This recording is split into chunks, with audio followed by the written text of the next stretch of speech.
Ayun po yung may gustong mag-order ng pinipig.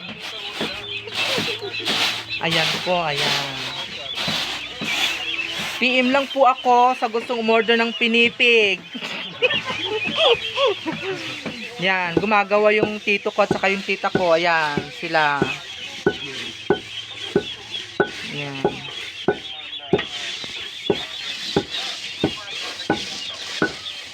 Diba?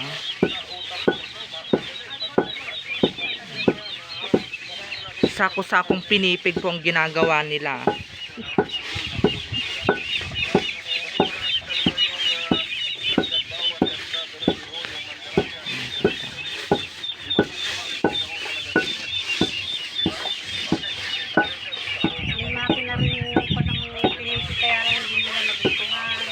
Ay, opo, oh.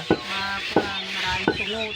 Mas maganda po talaga yung mano-mano po at siya. Kasi yung kanina, iisip-isip na lulusaw daw. Ay, opo. Kaya ayaw nila. Gusto nila talaga yung mano-mano. Oo.